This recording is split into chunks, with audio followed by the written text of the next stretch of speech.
Tonight, I'm going to attempt to duplicate something that I saw on a travel show, not even a cooking show, so they didn't give the recipe. It's based on one of my favorites, pasta alla puttanesca.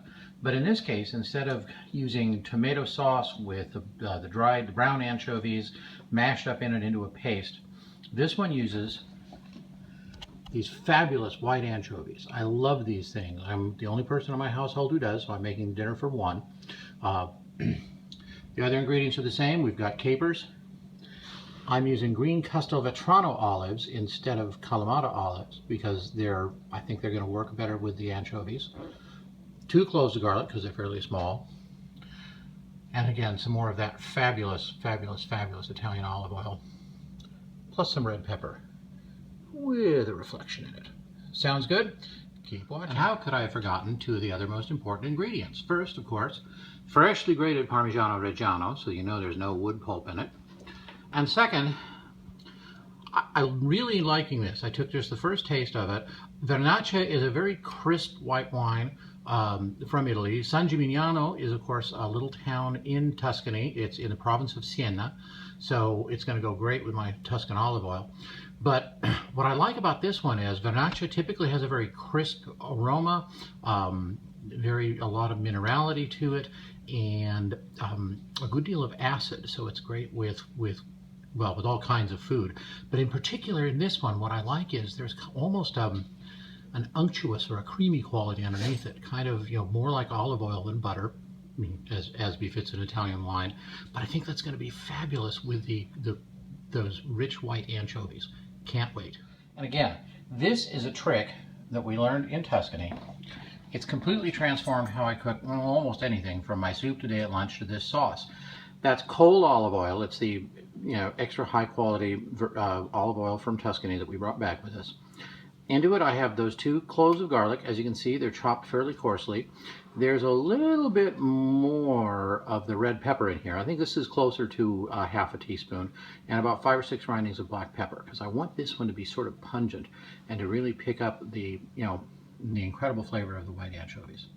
Okay, so I've got my mise en place ready. There, as you can see, is just a good handful of freshly chopped Italian parsley, and I've left it kind of big. I'll be putting that in at the end because I want to make sure that I get all of the fresh herbaceous quality of the parsley. Down in the lower corner, capers. I love capers. I'm thinking I'm going to leave these whole because I faintly remember seeing that on the show, but we'll try. I am definitely leaving the anchovies whole. We'll find out. I chopped them up in a salad and wish that they had been bigger pieces, so we're trying them again this way.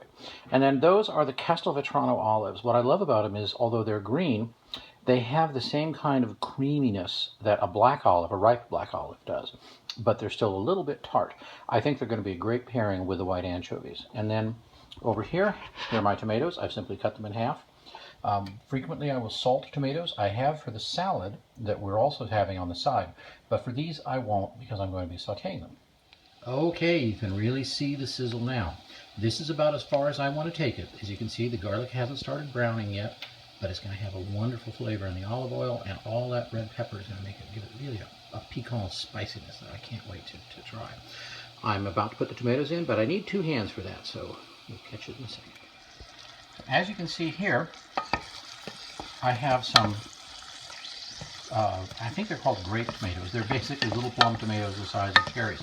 I prefer to cook with these rather than with full-size tomatoes because unless you're getting them from your own backyard or a really, really first-rate farmer's market, tomatoes from the store have no flavor, except for the cherry tomatoes. These are very sweet. In fact, you can actually get San Marzano tomatoes in this size and shape. They're wonderful when you can find them. And if you can't, even just ordinary cherry tomatoes make such a difference if you're cooking a fresh tomato sauce or if you're using them in a salad. We're doing both tonight. So again, we're going by a video that I saw of a dish being served. So bear with me while I make this up. As you can see, the tomatoes are just starting to soften, but they're really not fully cooked yet. They're going to take on the flavor of the olive oil and the garlic and the pepper, and they're going to soften and be a little bit more tender to the bite, but I want them to keep their texture a little bit more. So we're going to add the rest of the ingredients now. So there's just about everything. You can see the little anchovies. Now they're fully cooked. Actually, they're cured. They're marinated. But I don't need to cook them. I want them just to be in there with everything else long enough for all the flavors to start working and playing a little bit. All right, so the pasta is done. I'm putting it into the warm skillet with the rest of the sauce. I'm going to stir it, and then I'm going to add the parsley leaves so that it's all fresh. The finished product, again, very, very different from classic puttanesca, at least the way I've always made it.